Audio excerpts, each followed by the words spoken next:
Bantu besizwe semnyama, ngiyanimengelela indawo nendawo lapho khona kufinyela khona le video. Ngicela mawuqala ukuvakashela le channel, ucofa subscribe, ulike le video. Igama lami ngingusithembiso, ngingokandlozi.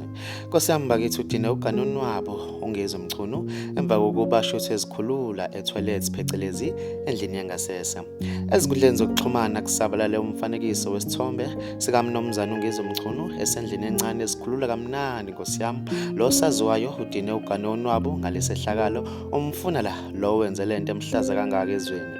Khumbula phela mbukeli ungizwe Mchunu lo uzibiza ngomongameli wamabhinqa, ukhala ngokudicilela isithunzi samabhinqa phansi bakithi. Ukhala ngokuthi abalandeli bakhe bazombuka kanjani bese nxusa intatheli edumile umthobisi imenzele ucwaningo ukuba kungabe ubani owenze lesenzo esibhlungu nakangaka. Mbukelo omuhle ilunge neze lento eyenziwe laphana ke kumnumzane ngizwe Mchunu futhi ihlazo. Uthini wakho umbono mayelana nalolu daba? Njengamanje ngizokudlalela iclip yakhe umnumzane ngizwe Mchunu ephawula ngalesahlakalo. Ngizokubona kwenye video landelayo.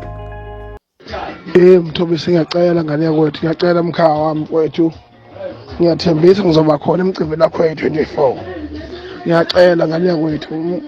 Mthobisi ungakwazi mfethu ukuthi ungilekelele ukuthi njengeintatheli ezinohlonze niseshisise ukuthi ubani lo ngishuthe ngibhosha bafowethu. Ngiyacela Mthobisi, ngiyacela ngane yakwethu ngoba vele uba ngambona ngabe ngaboshwa manje umuntu angazi uzokhululeka makwenzenza.